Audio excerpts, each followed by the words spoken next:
자, 먼저 성경 말씀을 읽어야 되는데,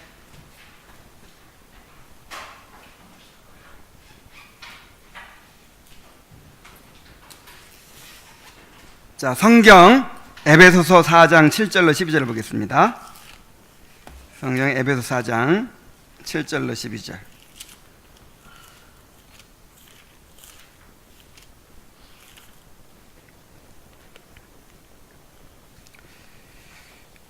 우리 각 사람에게 그리스도의 선물의 분량대로 은혜를 주셨나니 그러므로 이르기를 그가 위로 올라가실 때에 사로잡혔던 자들을 사로잡으시고 사람들에게 선물을 주셨다 하였도다. 올라가셨다 하였은즉 땅 아래 낮은 곳으로 내리셨던 것이 아니면 무엇이냐. 내리셨던 그가 곧 모든 하늘 위에 오르신 자니 이는 만물을 충만하게 하려 하심이라. 그가 어떤 사람은 사도로, 어떤 사람은 선지자로, 어떤 사람은 복음 전하는 자로, 어떤 사람은 목사와 교사로 삼으셨으니 이는 성도를 온전하게 하여 봉사의 를 하게 하며 그리스도의 몸을 세우려 하심이라. 아멘. 자, 우리가 에베소서 강의를 통해서 배웠었죠.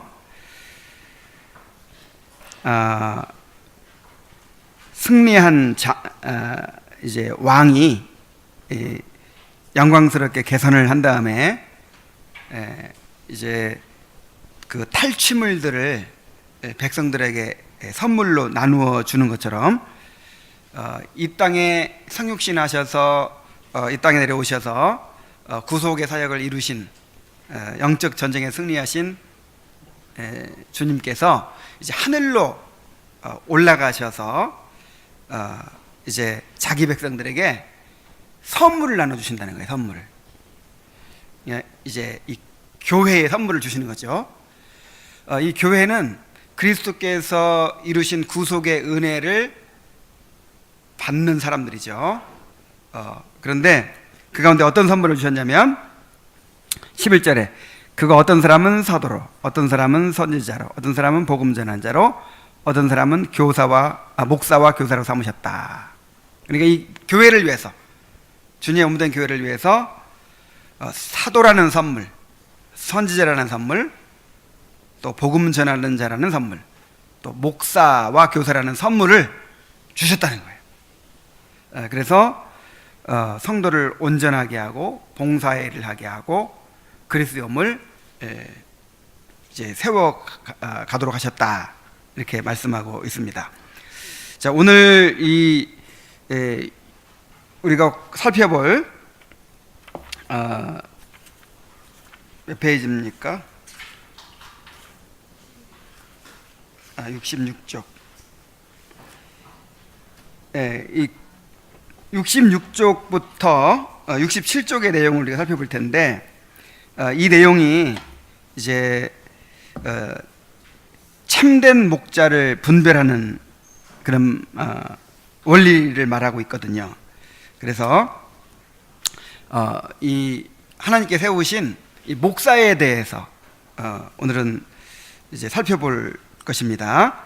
이 목사가 하나님께서 이 교회에 세워주신 직분자인데, 하나님께서 교회에 허락하신 선물이라는 거예요. 선물. 오늘 내용을 한번 먼저 읽고 이 참된 목자를 어떻게 분별하는 것인지 살펴보도록 하겠습니다. 크리스천과 해석자. 쉬지 않고 걸음을 재촉하여 이내 해석자의 집에 이른 크리스천은 여러 번 문을 두드렸다. 마침내 어떤 사람이 문 쪽으로 나오더니 용건이 무엇인지를 물었다. 전 멸망의 도시에서 나온 나그네인데 이 댁의 주인과 잘 아시는 분이 저에게 이리로 와서 이 댁의 주인을 뵈면 그분이 유익한 것을 보여주실 거라고 가르쳐 주어서 여기까지 왔습니다. 그러니 이 댁의 주인님을 좀 만나 뵈었으면 하는데요. 문지기가 주인을 부르러 간 지 얼마 되지 않아 주인이 크리스찬에게 다가와서 무슨 용건이 있는지를 물어보았다. 저는 멸망의 도시를 떠나 시온산을 향하여 가고 있는 나그네인데 저 좁은 문 안에 서 계신 분이 가르쳐 주시기를 당신을 찾아가면 여행길에 도움이 될 만한 유익한 것들을 보여주실 거라고 해서 이렇게 찾아왔습니다. 어서 들어오십시오. 당신에게 도움이 될 만한 것들을 보여드리지요. 그는 하인에게 촛불을 켜라고 명령하면서 크리스천들어 따라오라고 말했다. 어떤 비밀스러운 방에 이르자 그는 하인에게 문을 열라고 말했다. 문이 열리는 순간 크리스천은 아주 점잖게 보이는 초상화가 벽 위에 걸려있는 것을 보았다. 그 사람의 두 눈은 하늘을 향해 올려다보고 있었고 아주 훌륭한 책을 손에 쥐고 있었으며 입술 위에는 진리의 법칙들이 쓰여져 있고 그의 등 뒤에는 온 세계가 펼쳐져 있었다. 그의 머리 위에는 황금 면류관이 씌워져 있었고 그는 마치 세상 사람들에게 무언가 간절히 탄원하고 있는 듯한 모습으로 서 있었다. 이 초상화는 무엇을 의미하는 것입니까? 초상화의 주인공은 천에 하나 있을까 말까 한 귀한 분의 초상화인데 이분은 자녀를 낳을 수 있고 해산의 고통을 알고 있으며 낳은 자녀를 스스로 기를 수 있는 분입니다. 당신이 지금 보시는 바와 같이 그의 눈은 하늘을 올려다보고 있고 가장 좋은 책을 손에 들었으며 입술 위에는 진리 법칙들이 쓰여져 있습니다. 이것들은 그가 하는 일을 세상의 어두운 면을 아는 것이며 그것들을 죄인들에게 알리는 것임을 의미합니다. 또한 보시는 바와 같이 그는 사람들에게 무엇인가 탄원하는 듯한 표정으로 서 있고 그의 배경에는 전 세계가 그려져 있으며 머리 위에 황금 면류관을 쓰고 있는데 이는 주님께 바치는 봉사를 사랑하기 때문에 세상에 속한 헛된 것들을 경시하고 무시해버리고자 애쓰는 사람은 이 세상에서 내세로 갈 때 이런 노력에 대한 보상으로 틀림없이 영광의 면류관을 얻게 될 것임을 보여주기 위한 것입니다.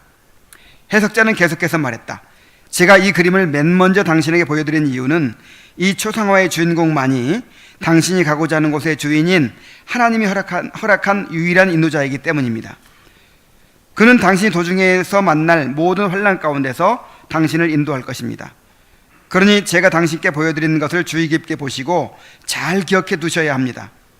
앞으로 당신을 바른 길로 인도하는 것처럼 사칭하고 당신 앞에 나타나 결국은 사망의 길로 이끌어가는 사람들이 많을 터인데 이는 당신이 그들의 꾀임에 넘어가지 않도록 하기 위해서입니다.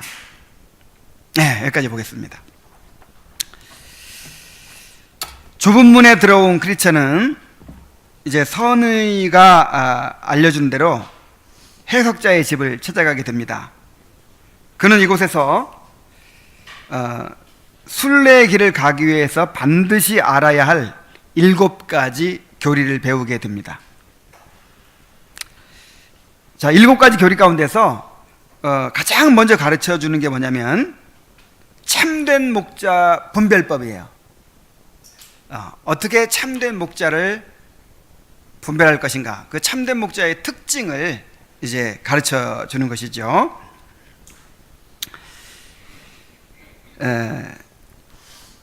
자, 해석자는 누구일까요? 이 해석자, 인터프리터는 말씀을 깨닫게 하시는 성령님을 가리킵니다. 성령님만이 성경의 원저자이시고 또 성경을 바르게 해석하실 수 있는 성경의 완전한 해석자이십니다. 그래서 우리가 성경의 진리를 깨닫기 위해서는 이 성령의 조명하심을 받아야 돼요.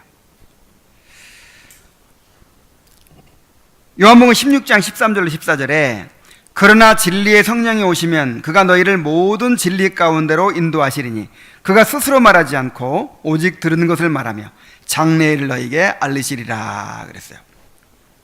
성령께서 오셔서, 여러분 성령 받았죠? 성령께서 우리 안에 오셔서 이제 그 성령께서 우리에게 진리를 깨닫게 해주신다는 거예요. 근데 직접 깨닫게 해주시는 것이 아니고 이제 말씀이 선포되는 것을 통해서 깨닫게 해주시는 것이죠. 자, 크리스천은 좁은 문에 들어가서야 해석자의 가르침을 받게 되었습니다. 이것이 무엇을 의미하느냐면 성령의 조명하시는 사역은 중생한 신자만이 경험할 수 있다는 거예요. 고린도전서 2장 9절로 10절 또 12절에 보면은 기록된 바 하나님이 자기를 사랑하는 자들을 위하여 예비하신 모든 것은 눈으로 보지 못하고 귀로 듣지 못하고 사람의 마음으로 생각하지도 못하였다 함과 같으니라. 자, 이 육신에 속한 사람은 이 타락한 본성의 지배를 받고 살아가는 이 자연인들, 거듭나지 못한 사람들은 이 영적인 세계를 알 수가 없어요. 눈으로 보지도 못하고 귀로 듣지도 못하고 마음으로 깨닫지도 못해요. 아무리 말씀을 들어도 몰라요. 느끼지는 못해요.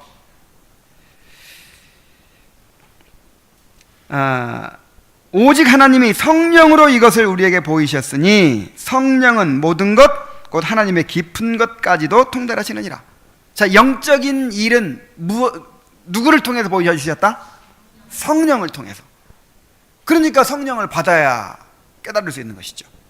성령을 받지 못한, 이 거듭나지 못한 사람들은 이것을 몰라요. 인식을 할 수가 없고 느낄 수가 없어요. 그래서 12절에 보면은 우리가 세상의 영을 받지 아니하고 오직 하나님께로부터 온 영을 받았으니 이는 우리로 하여금 하나님께서 우리에게 은혜로 주신 것들을 알게 하려 하심이라. 자, 하나님께서 우리에게 은혜로 주신 것들이 뭐예요? 그리스도의 구속의 은혜죠. 물론 이제 범위를 넓히면 우리에게 허락하신 모든 게 다 은혜죠. 은혜지만 성경에서 특별히 은혜라고 할 때는 구속의 은혜를 가리키는 것이죠. 그리스도를 가리키는 거죠. 그런데 그리스도를 통해서 이루어 주신 그 구속의 은혜를 성령께서 빛을 비추셔서 깨닫게 해주시지 않으면 깨달을 수가 없어요. 성령은 하나님께서 우리에게 은혜로 주신 것들을 알게 하시는 분입니다. 그를 하나님 나를 사랑하시는구나. 하나님이 나를 구원해 주셨구나.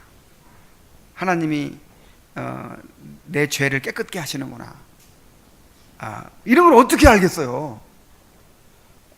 내 죄가 다 사해졌구나. 내가 이제 천국에 가게 되겠구나. 이런 것들을 어떻게 알아요? 성령님께서 조명해 주시고 깨닫게 해주시지 않으면 알 수가 없죠. 그래서 마태복음 13장 11절에도 대답하여 이르시되 천국의 비밀을 아는 것이 너희에게는 허락되었으나 그들에게는 아니 되었나니. 그래서 너희는 누구예요? 구원받은, 이제 여기서는 제자들이죠. 예수님 영접하고 구원받은 사람들. 그 다음에 그들은, 예수님을 믿지 않는 사람들은 알 수가 없다는 것이죠. 자, 해석자는 하인에게 촛불을 켜라고 명령하면서 크리스찬에게 따라오라고 말합니다. 촛불을 켰어요. 깜깜했었는데 촛불을 딱 켜니까 환히 밝아지고 길이 보이는 거예요. 방이 보이는 거예요. 이 촛불을 켠다고 하는 것은 성령의 조명을 가리킵니다.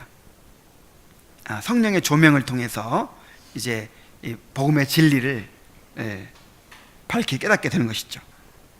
에베소서 1장 17절로 18절에 이렇게 말씀했습니다.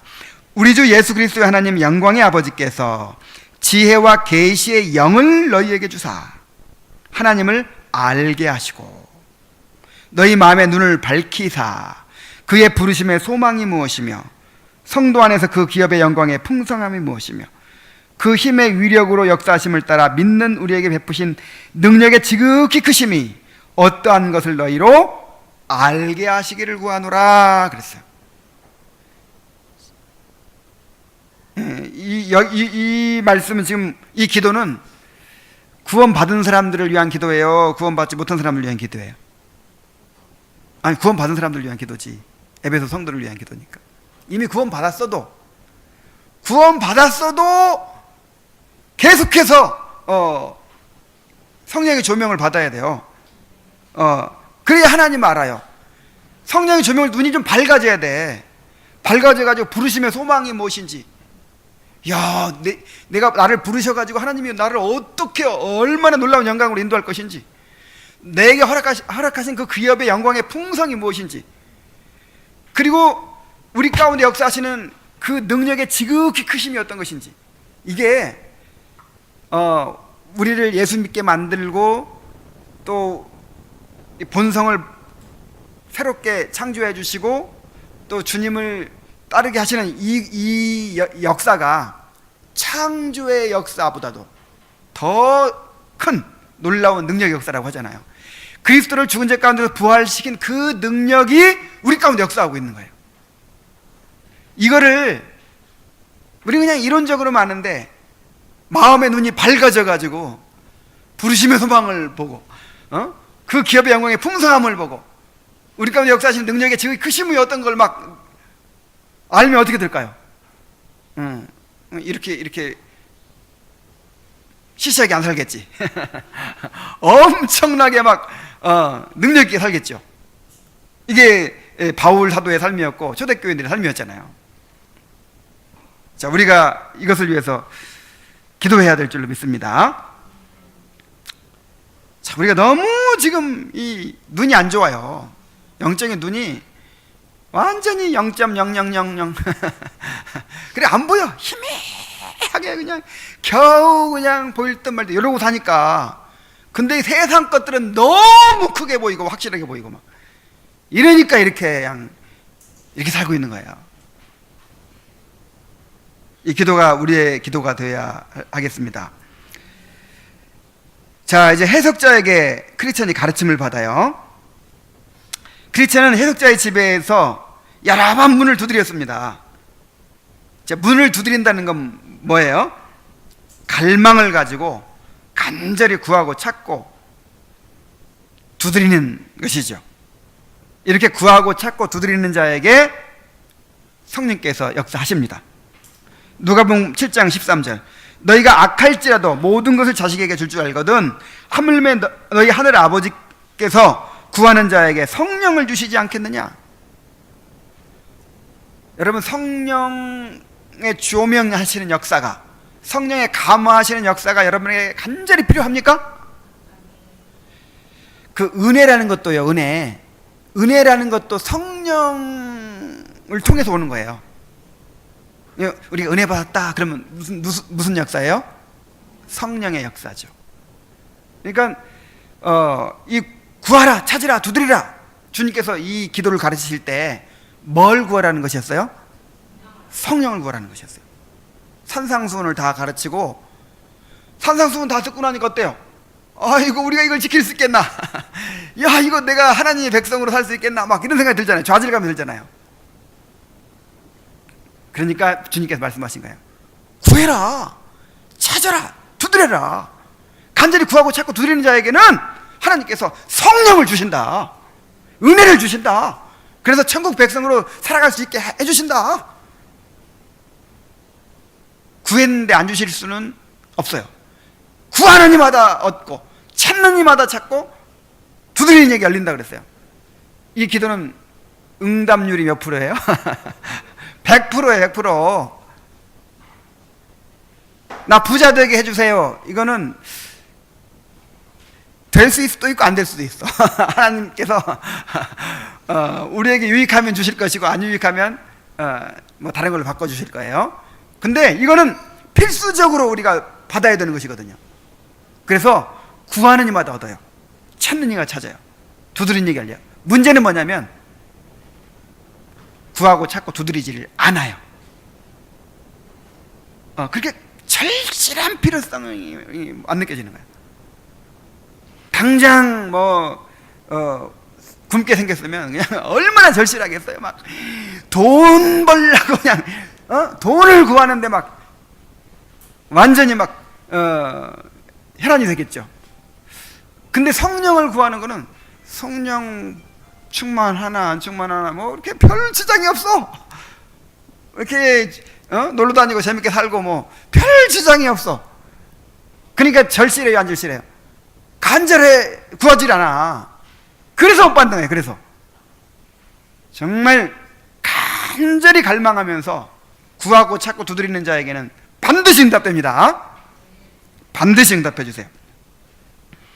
크리스천은 해석자의 집에서 7개의 방들을 통해서 7개의 중요한 가르침을 받게 됩니다. 자, 그 7개의 가르침이 뭐냐면 참 목자를 분별하는 일, 율법과 복음, 정욕과 인내, 그리스도의 보존하시는 은혜, 제자도, 타락과 배교, 마지막 심판, 뭐 이런 내용들이에요. 이제 이 순례의 길을 가려면 뭔가를 알아야 된다는 것이죠. 크리스천은 해석자가 보여주는 장면들에 깊은 관심을 가지고 적극적으로 질문하면서 가르침을 받아들입니다. 이게 거듭난 사람의 모습이에요. 거듭난 사람들은 영적인 갈망을 가지고 말씀을 사모합니다. 영적인 문제들에 대해서 깊은 관심을 가지고 적극적으로 배우고자 해요. 자기가 관심을 기울이고 있는 그 일에는 저절로 이렇게 관심이 가죠. 아니 저절로 이렇게 마음이 가죠. 내가 중요하게 여기고 있는 거, 나한테 정말 필요한 거, 이런 문제에 대해서는요, 신문을 봐도 그게 보이고, 텔레비전 채널을 이리저리 돌리다가 내가 건강 문제에 관심 많은 사람은 무슨 건강 강의를 하면 거기 딱 고정시켜요. 그거만 눈에 들어와. 요즘 자동차를 좀 사고 싶어가지고 이렇게 궁리하는 사람은 항상 뭐만 봐요? 지나다니면서 차만 봐.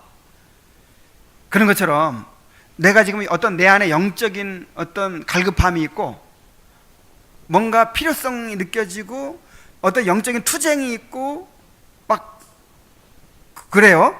그러면 어떤 일에 관심을 가질까요? 영적인 일에 관심을 가져요. 그래가지고 이 말씀을 듣고 싶어하고, 그 영적인 이야기를 듣고 싶어하고, 자꾸 그런 질문을 하고 그런 얘기를 나누고 이렇게 된단 말이에요.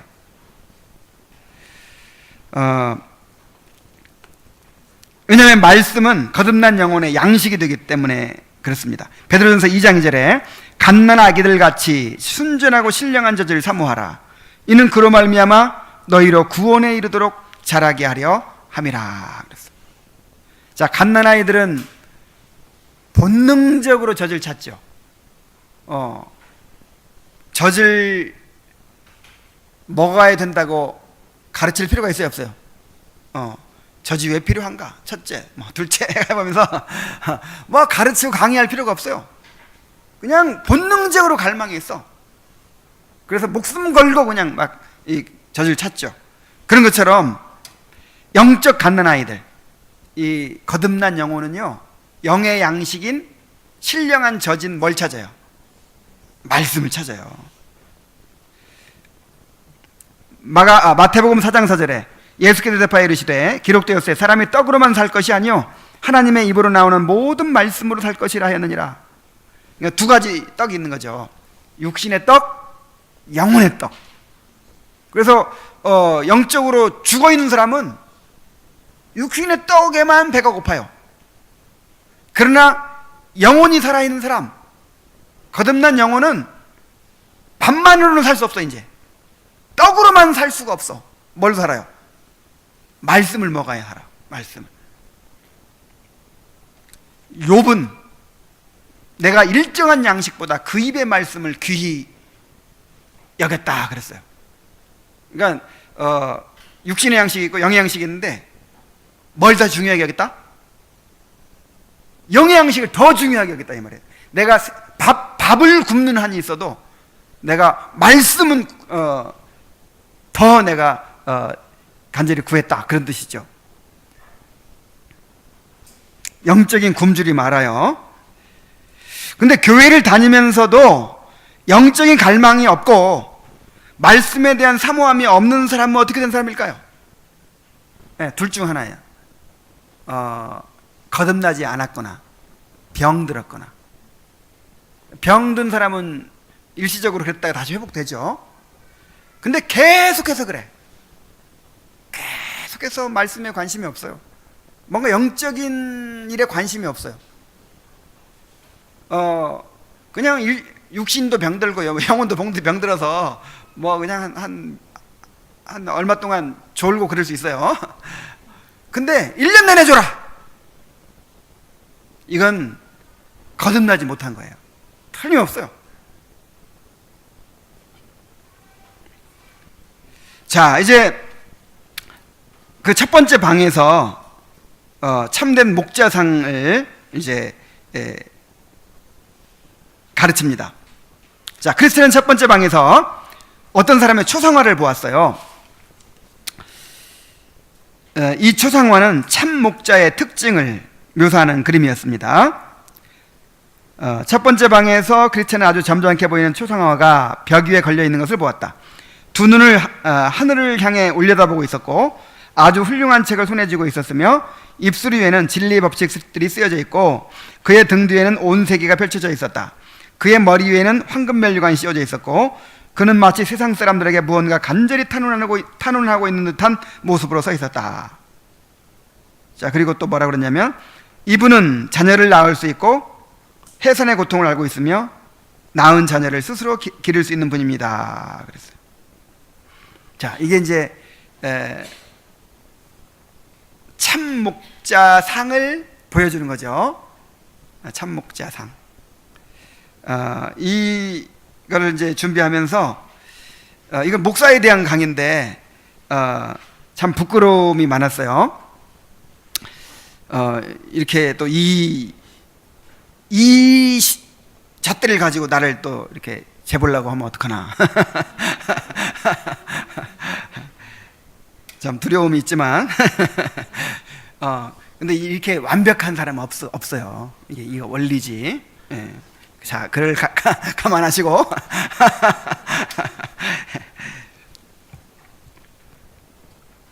자, 첫째로 그의 눈은 하늘을 올려다보고 있었다 그랬어요. 이 참된 목자는 하늘의 소망을 두고 하늘에 속한 것들을 바라보는 사람입니다.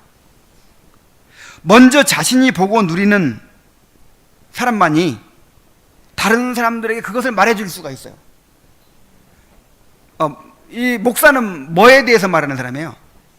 하늘의 일을 말하는 사람이잖아요. 천성으로 인도하는 사람이잖아요. 그런데 목사가 이 하늘의 소망이 없어. 이 땅에 소망을 두고 이 땅에서 어떻게 하면 내가 성공할까 이렇게 살아. 그러면 어떻게 성도들로 하여금 하늘을 바라보게 만들 수 있겠느냐 이 말이죠.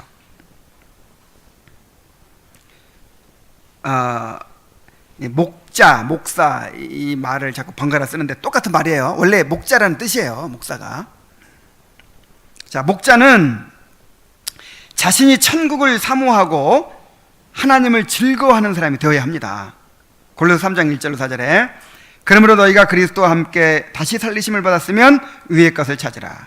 거기는 그리스도께서 하나님 우편에 앉아 계시느니라. 위의 것을 생각하고 땅의 것을 생각하지 말라.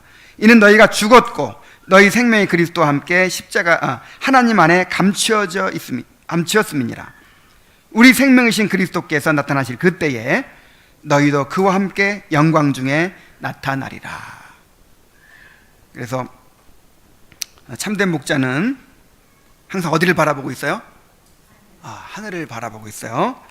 두 번째로 그는 아주 훌륭한 책을 손에 쥐고 있었다 그랬어요. 이 책이 무슨 책일까요? 성경이죠. 성경. 참된 목자는 말씀에 사로잡혀 있는 사람입니다. 말씀 전하는 사람이잖아요. 말씀 전하는 사람이 말씀에 사로잡히고 말씀으로 충만하고 늘 말씀을 연구하고 또 말씀을 묵상하고 말씀을 가르치고 이 일에 골몰해야죠.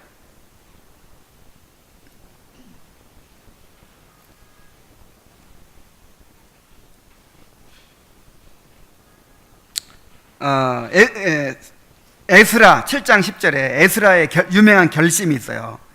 에스라가 여호와의 율법을 연구하여 준행하며 율례와 규례를 이스라엘에게 가르치기로 결심하였더라. 그래서 에스라가 원래 에스라는 제사장이니까 원래 이런 일만 하고 살도록 돼 있죠. 그런데 이제 그 이스라엘 백성의 형편을 보니까 이 말씀에서 멀어졌기 때문에 이 선지자, 제사장 이런 사람들이 말씀을 제대로 가르치지 않았기 때문에 나라가 망한 거예요. 그래서 우리의 살 길은 말씀에 있다.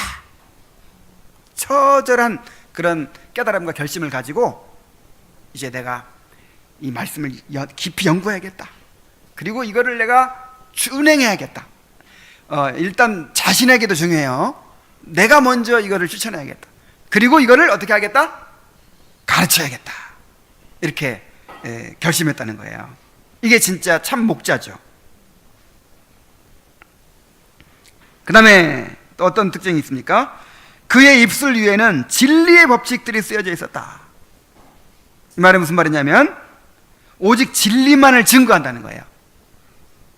하나님의 말씀을 바르게 전하고자 하며 사람을 기쁘게 하려고 하지 않고 오직 하나님을 기쁘시게 하려고 한다는 거예요. 바울 사도가 고별 설교에서 이런 말을 했어요. 바울 사도가 가장 오랫동안 사역했던 교회가 에베소 교회인데, 이제 에베소 교회를 떠나는 거예요. 이게 3차 전도 여행인데 떠나면서 이제 예루살렘에 가서 잡혀서 이제 감옥에 갇히게 되는 거잖아요. 비장한 마음으로 고별 설교를 하는 중에 이런 말하는 거예요. 그러므로 오늘 여러분에게 증언하거니와 모든 사람의 피에 대하여 내가 깨끗하니 이는 내가 꺼리지 않고 하나님의 뜻을 다 여러분에게 전하였습니다. 그래서 저도 이런 말을 할 수 있으면 얼마나 좋을까 그런 생각이 들어요. 어떨 때 그런 생각이 더 많이 드냐면, 이제 저도 교회를 몇 번 옮겼잖아요.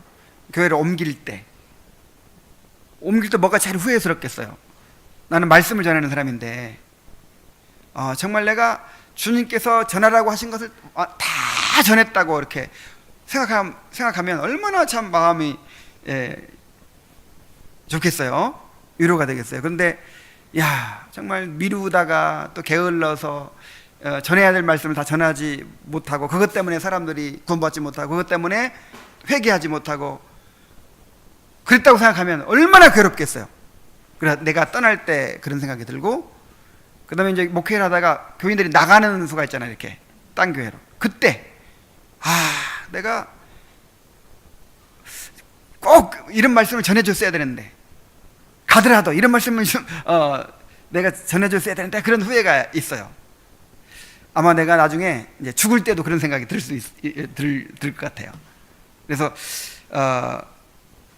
성도들과 헤어질 때 죽음을 통해서 헤어지든 교회를 옮겨서 헤어지든 교회를 옮겨서 헤어지든 바울처럼 이렇게 말할 수 있었으면 좋겠다.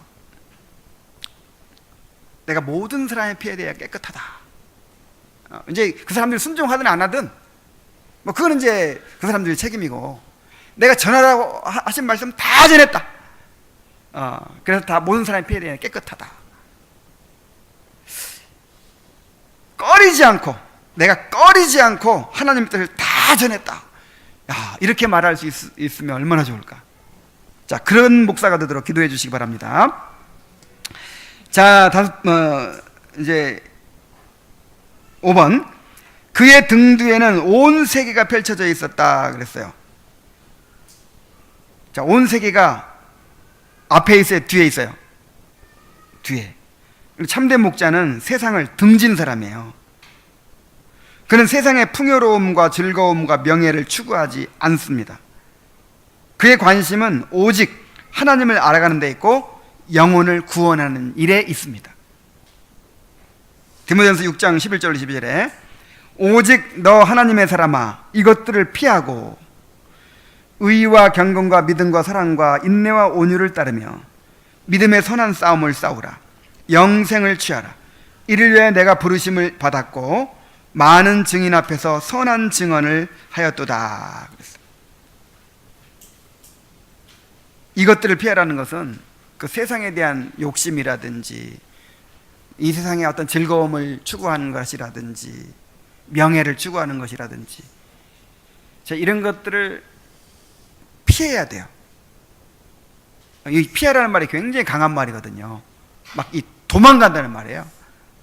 왜냐하면 달라붙어.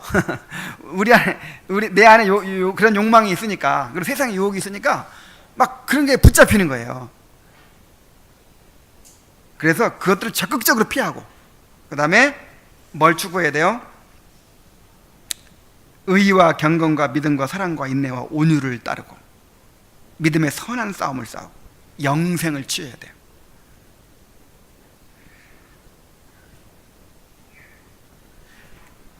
거짓 목자는 이 땅의 것을 마음에 두고 물질적 이득과 명예를 추구합니다. 디모데전서 6장 5절에 보면은 마음이 부패하여지고 진리를 잃어버려 경건을 이익의 재료로 생각하는 자들의 다툼이 일어났느니라. 야, 이게 교묘한 게요. 너무 교묘한 것이 경건을 이익의 재료로 이용하는 거예요. 그러니까 내가 너무 기도를 많이 한 것 때문에, 내가 성경 지식을 너무 많이 알고 성경 공부를 많이 한 것 가지고 이걸 뭘로 사용해요? 이익의 재료로. 이야, 이거 얼마나 타락하기가 쉬운지 몰라요. 내가 너무 선한 일을 많이 한 것 때문에 그걸 자신의 이익의 재료로 사용하는, 그것을 이익의 재료가 된다는 말은 이제 어떤 내가 사람들에게 인정받고 사랑받고 또 물질적인 어떤 이득을 얻고 여기저기 강사로 불려다니고 뭐 어떤 그것 때문에 이제 높은 자리 차지하고, 정말 그러니까 이렇게 아예 세상을 사랑하고 세상에 막 쾌락을 즐기고 이런 건 이제 분간하기가 쉽죠. 근데 너무너무 경건한 것 때문에 너무너무 경건하고 영적이기 때문에 이제 사람들에게 인정받잖아요. 인정받고 어떤 물질적 이득이 생기고 사랑받고 결과가 좋아. 그러니까 그런 목적으로 이제 영적인 거를 추구하는 거죠. 경건을 추구하고.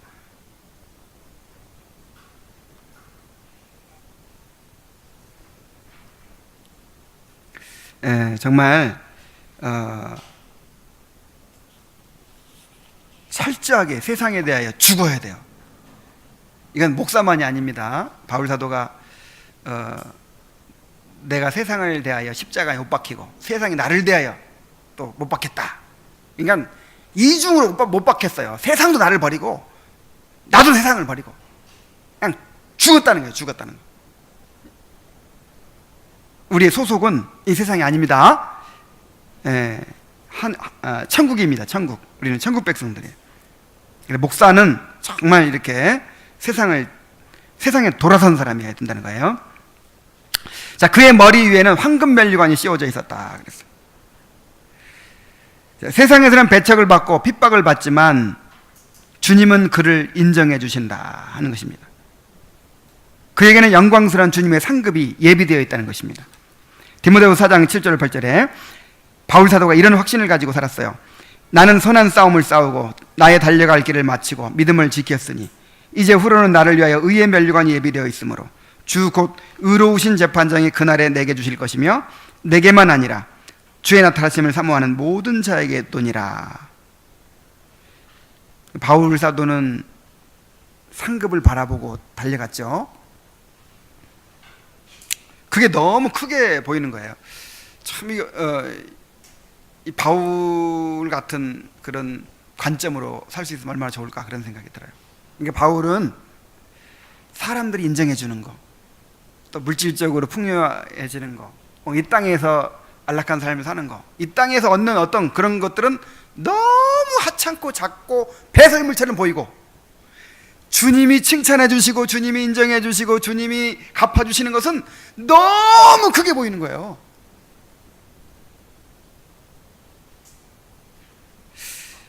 그러니까 기쁨으로 그렇게 자신을 던지죠.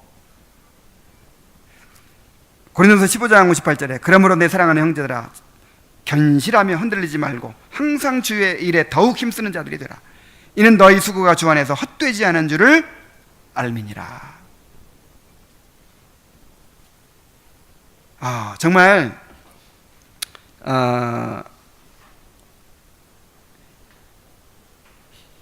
이 말씀을 주장하면서 사역을 해야 돼요. 목사는 너희 수고가 주 안에서 헛되지 않은 줄을 알미니라.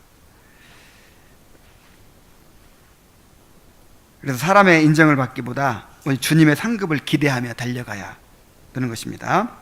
자꾸만 이렇게 사람에게 반응을 얻고 사람에게 인정을 받으려고 하고 사람에게 사랑을 받으려고 하면 이제 어떻게 되죠? 사람을 두려워하면 올무에 걸리게 되거니와, 이제는 올무에 걸려서 하나님의 말씀을 꺼리지 않고 다 전하고 이런 걸 못하겠죠. 이제 사람에게 의존이 되고. 그래서 참 목사에게 이것이 가장 필요한 것 같아요. 하나님께 인정받고 하나님께서 위로받고 하나님께 보상받고. 제일 힘들 때가 언제냐면은 나의 그 수고와 수고가 무의미해진다고 느낄 때, 그때 제일 이렇게 동기가 딱 떨어지거든요. 근데 그때 이 말씀을 기억해야 될 것 같아요. 너희 수고가 주 안에서 헛되지 않은 줄을 알미니라. 그렇게 하려면 이제 동기도 손써야겠죠. 내가 경건을 이익의 재료로 삼으려고 막 열심히 했으면 막 아무 열매도 없을 때, 그때는 어디 이제 의지할 데가 없죠. 이제 주님께도 기대 못하고 세상에도 기대 못하고 세상에 불쌍한 사람 되고 말 거예요. 근데 아무 열매가 없고 오는 게 아무것도 없고, 그래도 주님께서 나를 인정해 주실 거야, 내 수고가 주 안에서 헛되지 않을 거야, 이런 확신이 있으면 얼마나 위로가 되겠어요. 자, 그 다음에 그는 마치 세상 사람들에게 무언가 간절히 탄원하고 있는 듯한 모습으로 서 있었다. 참된 목자는 사람들에게 복음의 진리를 증거하고자 하는 열정을 가지고 있어요.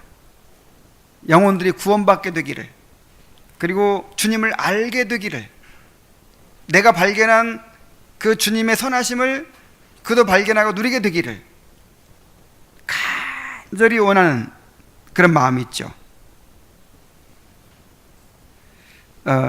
로마서 1장 14절에 보면은 헬라인이나 야만인이나 지혜 있는 자나 어리석은 자에게 다 내가 빚진 자라. 바울 사도 보세요.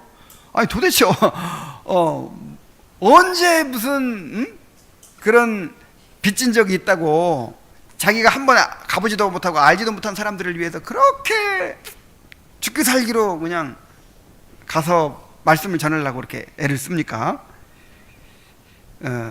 이 빚진 자의 심정, 이 빚진 자의 심정을 하나님이 주신 거예요. 정말 이런 마음이 있어야 정말 올바른 사역을 할 수 있는 것 같아요. 반대로 빚 받을 자의 심정을 가진 사람도 있어요. 때때로 저도 빚 받을 자의 심정, 왜 나한테 이렇게 안 해주는 거야? 뭐 이렇게 빚쟁이의 심정, 빚쟁이의 심정, 빚진 자의 심정, 두 가지가 있어요. 근데 빚쟁이의 심정 가지면 너무 괴로워요. 너무 괴로워. 늘 상처받고 늘 실망하고. 정말 빚진 자의 심정으로 살면 아무것도 못 받아도 늘 못해줘서 안타깝고 늘 감사하고 그럴 거 아니에요. 정말 이런 심정으로만 사역을 하면 얼마나 좋을까요? 그 다음에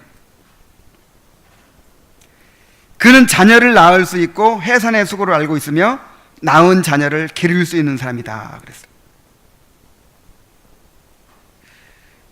이 목자는 인격이 훌륭하다고 목자가 될 수 있는 게 아니에요. 선한 사람이라고 목자가 될 수 있는 게 아니에요. 인정 많고 사랑이 많다고 목자가 될 수 있는 게 아니에요. 자녀를 낳을 수 있어야 되고 해산의 수고를 알고 있고 낳은 자녀를 기르는 사람이어야 돼요. 자, 그는 자녀를 낳을 수 있는 사람이라고 했어요. 성령께 의지하고 복음을 바르게 가르쳐서 한 사람 한 사람이 회심하도록 이끄는 사람이라는 거예요. 고린도전서 4장 15절에 그리스도 안에서 1만 스승이 있으되 아버지는 많지 아니하니 그리스도 예수 안에서 내가 복음으로써 너희를 낳았음이라. 고린도 교회에 수많은 이제 지도자들이 있죠. 그래서 바울 사도는 이 설교도 잘 못했던 것 같아요. 글에는 힘이 있지만 말에는 졸했다, 말에는 졸하나 글에는 힘이 있다 그랬잖아요, 바울 사도가. 그러니까 실제로는 생긴 모습도 참 볼품이었고, 그 다음에 말도 그렇게 설교도 누구죠? 아볼로처럼 이렇게 막 잘하지 못하고 그랬던 것 같아요. 그래서 고린도 교인들은 교만해가지고 막 자기가 좋아하는 선생들, 나는 아볼로파야, 나는 베드로파야, 나는 뭐 또 누구파야, 막 온갖 선생들을 쫓고, 이 사람이 설교를 더 잘해, 이 사람이 더 좋은 걸 더 수준 높은 가르침이 있어, 막 이러는 거야. 그때 그리고 바울 사도는 바울은 예수님 따라다니는 사람도 아니고 정통성이 없어, 심지어 거짓 사도야, 막 이렇게 나오는 거예요. 그때 바울 사도가 이런 말을 한 것입니다. 그리스도 안에서 1만 스승이 있으되 아버지는 많지 않다. 내가 너희들의 영적인 부모다, 이렇게 말하고 있는 거예요. 왜냐하면 그들의 영혼을 붙들고 씨름하고 실제로 그들을 구원받게 한 사람은 누구예요? 이 바울이었기 때문에. 온갖 좋은 교훈들을 가르치는 사람들은 많이 있지만 영혼을 회심으로 이끄는 영적인 부모들은 많지 않습니다. 자, 그는 해산의 고통을 안다 그랬어요. 해산의 수고를 안다 그랬어요. 갈라디아서 4장 19절에 나의 자녀들아, 너희 속에 그리스도의 형상을 이루기까지 다시 너희를 위하여 해산하는 수고를 하노니 그랬어요. 자, 다시 너희를 위하여 해산하는 수고한다 그랬으니까 이미 해산하는 수고를 했죠, 한번. 언제? 처음 복음 전할 때. 복음 전에서 그 사람들이 회심하고 주님께 돌아오게 만들기 위해서 해산하는 수고를 한 거예요. 근데 그걸로 끝납니까? 애기 낳기만 하면 끝나요? 이제 기르는 일이 더 큰 일이야. 그래서 기르기 위해서 그 사람들 속에 그리스도의 형상이 이루어지도록 하기 위해서 다시 해산하는 수고를 한다.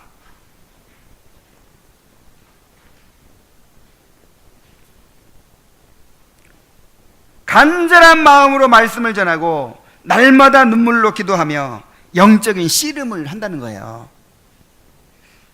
사도행전 20장 30절에 그러므로 여러분이 일깨어 내가 3년이나 밤낮 쉬지 않고 눈물로 각 사람을 훈계하던 것을 기억하라. 이것도 이제 고별 설교 때 한 말이거든요.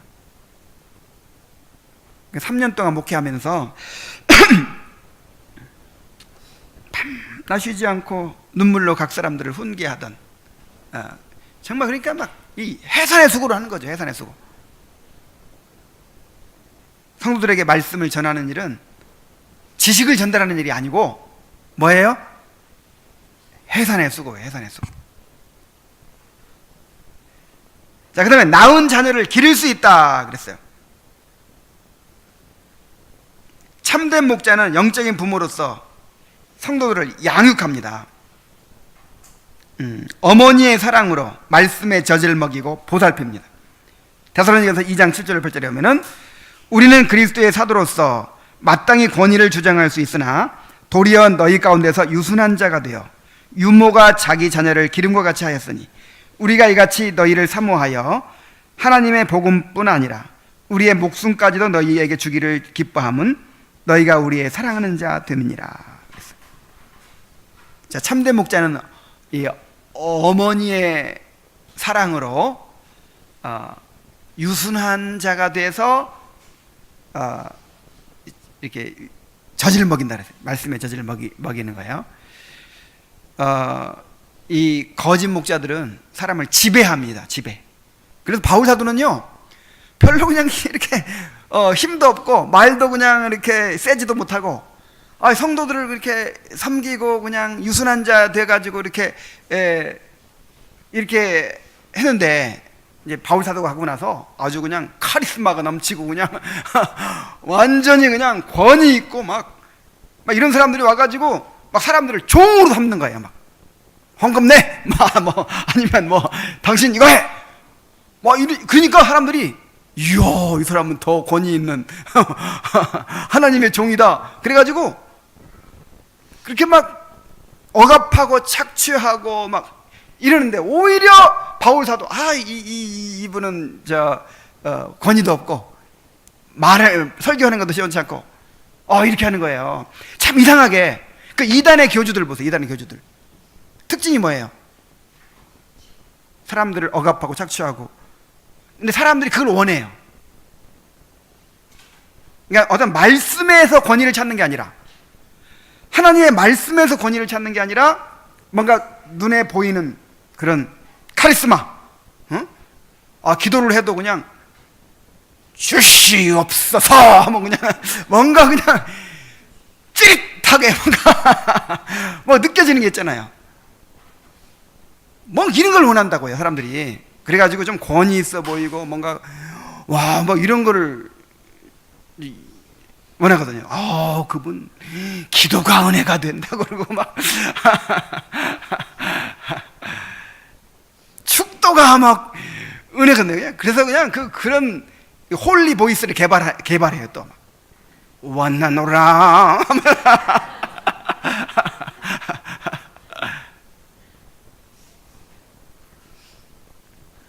근데 실제로 참된 목자는 유순합니다.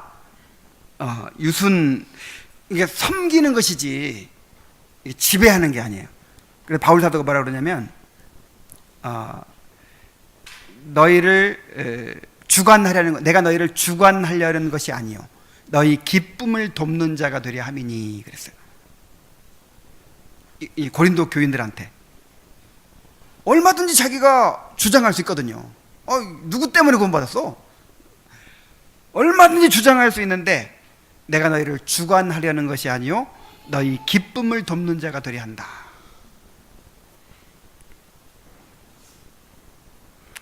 자, 그런데 이 엄마의 사랑만 갖고도 안 돼. 아버지의 사랑도 있어야 돼요. 데살로니가전서 2장 11절에 보면 너희도 아는 바와 같이 우리가 너희 각 사람에게 아비가 자기 자녀에게 하듯 권면하고 위로하고 경계하노니. 그래서 항상 엄마처럼만, 엄마만 있으면 안 되겠죠. 누구도 있어야 돼요. 아빠는 이제 권면하고 또 경계하고 또 보호하고 그런 역할을 또 해야죠. 그래서 이 엄마의 사랑, 아빠의 사랑을 다 가진 그런 영적 부모가 되어야 한다는 거죠. 자, 이런 목사 있으면 좋겠죠. 이 초상화의 주인공은 천에 하나 있을까 말까 하는 사람이래요. 천에 하나 있을까 말까. 참된 목자가 얼마나 희귀한지, 참된 목자를 만나는 것이 얼마나 어려운 일인지를 말하는 것입니다. 이 당시 그 존 버년이 목회하던 그 상황이 어떤 상황이었어요? 이 청교도 시대. 그러니까 그 영국 국교회가 지배하고 그다음에 청교도들을 핍박하던 그런 시대잖아요. 그러니까 뭐 목사들이 많죠. 목사들이 그냥 널린 게 목사들이죠. 그런데 이런 목사를 찾기가 1000명이 한 명 있을까 말까 하더라는 거예요. 정말 말씀에 사로잡혀 있고 정말 영적인 자녀를 낳을 수 있고 또 해산의 고통을 알고 그 다음에 그 영적인 자녀를, 자기가 낳은 자녀를 기를 줄 아는, 정말 그런 참된 목자는 1000명에 한 명 있을까 말까 한 너무나도 희귀한 그런 사람이었다. 이제 오늘날은 어떨까요? 오늘날도 마찬가지입니다. 오늘날도. 그래서 우리가 참된 목자를 만난다고 하는 것은 정말 귀한 하나님의 은혜예요. 자, 참된 목자를 분별하는 일이 왜 그렇게 중요합니까? 참된 목자만이 순례자들을 천성으로 인도할 수 있기 때문입니다. 제가 이 그림을 맨 먼저 당신에게 보여드리는 이유는 이 초상화의 주인공만이 당신이 가고자 하는 곳의 주인인 하나님이 허락한 유일한 인도자이기 때문입니다. 그는 당신이 도중에서 만날 모든 환난 가운데서 당신을 인도할 것입니다. 그랬어요. 자, 이 참목자만이 천국으로 인도해요. 이런 목자가 아니면 천국 갈 수 있어요, 없어요? 안 된다는 거예요. 그는 하나님이 허락한 유일한 인도자다 그랬어요. 다시 말해서 목사는 하나님의 소명을 받은 사람이고 하나님께로부터 목회적 은사를 받은 사람이에요. 하나님께서 불러야 되는 거예요. 안 불렀는데 내가 하고 싶다고 할 수 있는 게 아니라 이 말. 은사가 주어져야 할 수 있는 거예요. 은사가 없는 사람은 할 수 있어요, 없어요? 없어요. 그래서 이 참된 목자만이 순례자들을 천성으로 인도할 수 있기 때문에 이 목자를 분별하는 일이 중요하고, 또 한 가지는 순례의 길에는 그릇된 길로 인도하는 거짓 목자들이 너무 많다는 거예요. 앞으로 당신을 바른 길로 인도하는 것처럼 사칭하고 당신 앞에 나타나 결국은 사망의 길로 이끌어 가려는 사람들이 많을 터인데, 이는 당신이 그들의 꾀임에 넘어가지 않기 위해서입니다. 자, 마태복음 7장 15절에도 거짓 선지자들을 삼가라. 양의 옷을 입고 너희에게 나오나 속에는 노략질하는 일이라 그랬어요. 주님께서 산상수훈 끝부분에 이렇게 말씀하셨어요. 자, 누구를 삼가라? 거짓 선지자들을 삼가라. 여러분, 아예 그냥 그 이단의 교주나 아니면 뭐 이상한 것을 가르치는 그런 사람들은 쉬워요, 분별하기가. 근데 무슨 옷을 입고 와요? 양의 옷을 입고 오니까 문제라니까. 양의 옷. 경건해요. 너무 경건해. 근데 이게 재료로 삼으니까 문제지, 이거를. 너무 선하고 착하고 뭐 인격이 훌륭하고 때로는 말씀을 잘 가르칠 수도 있어요. 양의 옷을 입고 온다니까, 양의 옷을.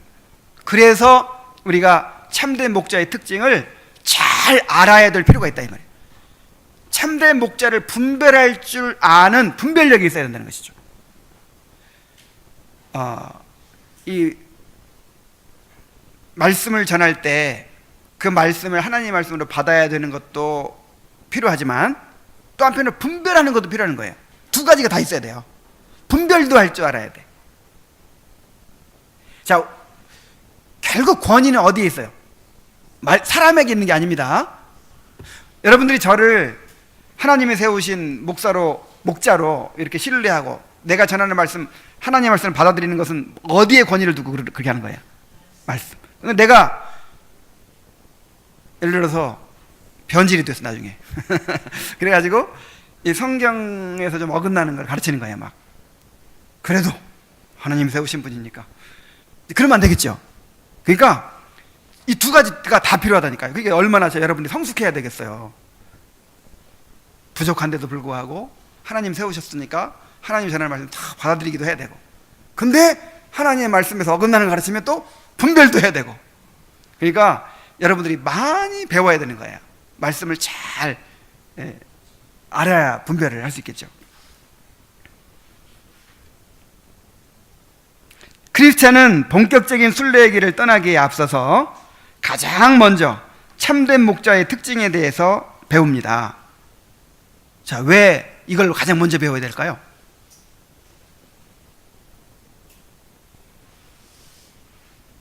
자, 신앙생활에서 가장 중요한 것이 바로 참된 목자를 만나는 일입니다. 왜냐하면 하나님은 그 목자를 통해서 인도하시거든요. 우리를 그냥 다이렉트로 직접 막 계시 줘가지고 인도하지 않죠. 반드시 목자를 통해서 우리를 인도하시기 때문에 참된 목자를 잘 분별하는 일이 너무나도 중요하다는 거예요.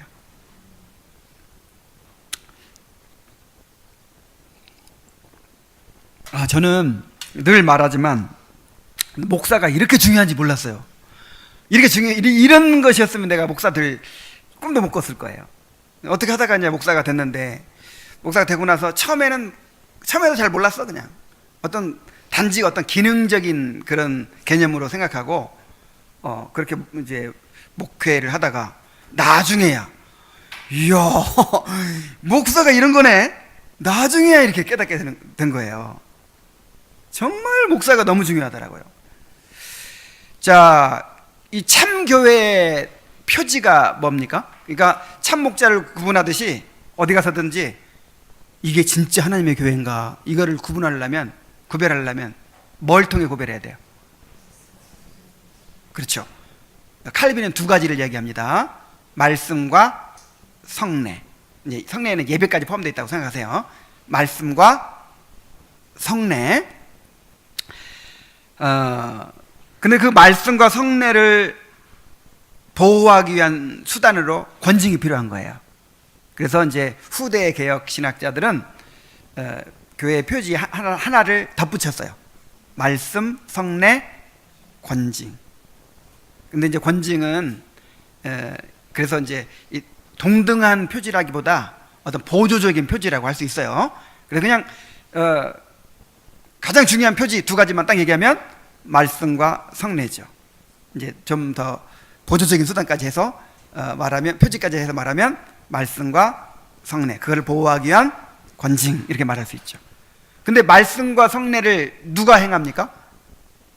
목사가 행하죠. 목사가. 권징도 목사가 행하는 거예요. 이제 장로들의 도움을 받아서 장로와 함께 권징을 하는 거죠. 그래서 참교회가 되는 것이 결정적으로 누구한테 달려 있어요? 목사한테 달려 있어요. 목사가 참목자이면 그 교회가 참교회가 되는 거예요. 목사가 거짓 목자면 그 교회 거짓 교회가 되는 거예요. 그래서 사실 오늘날 그 엉망이 된 교회의 문제는 결국 목사의 문제라고 할 수 있어요. 목사가 잘못 말씀을 전했기 때문에, 잘못 인도했기 때문에 이렇게 된 거죠.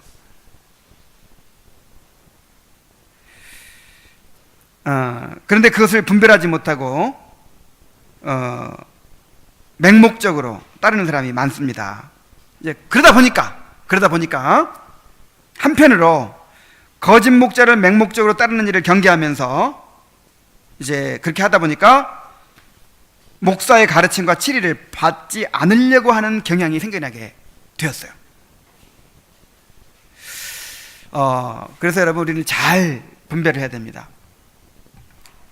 목사를 지나치게 높이고 맹목적으로 따르는 것도 문제지만, 반대로 우리도 다 같은 제사장이야 하면서 목사의 가르침과 치리를 받아들이려고 하지 않는 그런 것도 문제인 거예요. 소위 개혁신앙을 배웠다고 하는 사람들 가운데 이런 사람들이 있어요.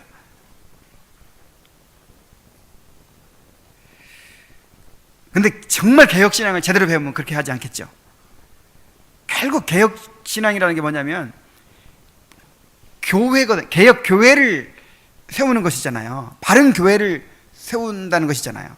바른 교회를 세우고 바른 교회 안에서 바른 신앙이 가능한 거잖아요. 그래서 주님은 반드시 목사를 통해서 교회를 인도하신다는 사실을 깨달아야 됩니다. 자, 왜 목사를 통해서 교회를 인도하실까요? 첫째는 우리의 연약함을 배려하신 것이고, 그러니까 똑같이 성도이고 또 회심을 경험하고 죄와의 싸움을 경험하고 또 천성을 향해 가는 그 사람이 우리의 인도자가 되는 거예요. 그러니까 우리 입장에서 이제 우리를 이해하고 우리를 함께 이끌도록 그렇게 하신 것이죠.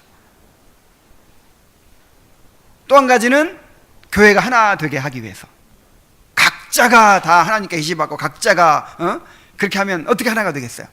그래서 한 사람을 통해서만 하나님께서 말씀을 전하신다는 거예요. 하나가 되게 하기 위해서. 그리고 세 번째는 우리의 겸손을 훈련하도록 하기 위해서. 자기를 부인하고 십자가를 지고 정말 나를 하나님 앞에 낮추고 그래야 되죠. 근데 그거를 어떻게 그렇게 했는지 안 했는지 어떻게 알아요? 목사의 가르침과 치리를 겸손히 받는 걸 통해서 이제 그게 드러나야 되죠. 그러므로 목사를 하나님께 세우신 목사를 목자로 받아들이고 그의 가르침과 치리에 복종해야 될 줄로 믿습니다. 제가 성경 구절을 세 구절을 읽고 마치겠어요. 히브리서 13장 17절에 너희를 인도하는 자들에게 순종하고 복종하라. 그들은 너희 영혼을 위하여 경성하기를 자신들이 청산할 것 자인 것 같이 하느니라. 그들로 하여금 즐거움으로 이것을 하게 하지 말고 즐거움으로 이것을 하게 하고 근심으로 하게 하지 말라. 그렇지 않으면 너희에게 유익이 없느니라. 자, 어떨 때 즐거움으로 하고 어떨 때 근심으로 할까요? 이건 이제 가르침과 치리를 받아들일 때 즐겁죠. 그러니까 뭐 걱정 끼친다 이런 차원이 아니고 가르침과 치리를 받아들일 때 정말 즐거운 마음으로 이렇게 할 수 있죠. 근데 그거를 이제 받아들이지 않을 때 그것처럼 근심이 되는 게 없어요. 자녀 기를 때와 똑같은 거예요. 그 다음에 베드로전서 5장 5절 6절 젊은 자들아. 여기서 젊은 자들은 이제 성도들을 가리키는 거예요. 장로들은 목사를 가리키는 거예요. 젊은 자들아 이와 같이 장로들에게 순종하고 다 서로 겸손으로 허리를 동이라. 하나님은 교만한 자를 대적하시되 겸손한 자들에게는 은혜를 주시느니라. 그러면 하나님의 능하신 손 아래서 겸손하라. 때가 되면 너희를 높이시리라. 그러니까 하나님께서 세우신 직분자를 인정하지 않고 그 가르침과 치리를 받아들이지 않으면 유익이 없어. 유익이 없을 뿐만 아니라 은혜를 못 받아. 은혜를. 예. 하나님이 대적하신대. 교만한 자들을 대적하신대. 자, 디모데전서 그러나 겸손한 자들에게 은혜를 주시죠. 마지막으로 디모데전서 5장 17절 잘 다스리는 장로들을 배나 존경할 자로 알되 말씀과 가르침에 수고하는 이들에게는 더욱 그리할 것이라. 여기 잘 다스리는 장로들은 이제 장로님들 말하는 거예요. 그리고 말씀과 가르침에 수고하는 이들은 목사를 말하는 거죠. 그러니까 치리하는 장로, 가르치는 장로, 목사를 말하는. 그러니까 이제 우리가 이제 직분에 대해서 배울 때 또 만인 제사장 뭐 이런 걸 배울 때 잘못 이해하면 안 되는 거예요. 직분도요. 이제 다 똑같은 장로니까 다 동등한 것이다. 뭐 이렇게 생각하면 안 돼요. 물론 동등하죠. 동등한데 여기 보니까 말씀과 가르침에 수고하는 자들에게 더하라 그랬죠. 왜냐하면 하나님의 말씀이 목사를 통해 선포되기 때문에, 목사가 교회를 대표하기 때문에 그런 거예요. 그래서 정말 참된 목자를 잘 분별하고 또 정말 하나님께 세우신 목자를 나의 목자로 받아들이고 그렇게 그의 가르침과 치리에 순종하면서 그렇게 순례의 길을 잘 걸어가는 성도들이 되기를 바랍니다. 기도하겠습니다. 하나님 아버지, 우리가 이 샬로 역정의 크리스찬을 따라서 이제 순례의 길을 이제 따라가고 있습니다. 그런데 순례의 길을 본격적으로 가기에 앞서서 가장 먼저 참된 목자를 분별하는 법을 또 이렇게 배우게 해주셔서 감사합니다.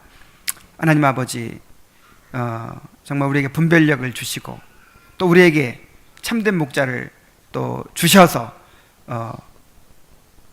우리가 천국 갈 때까지 잘 인도를 받게 하여 주옵소서.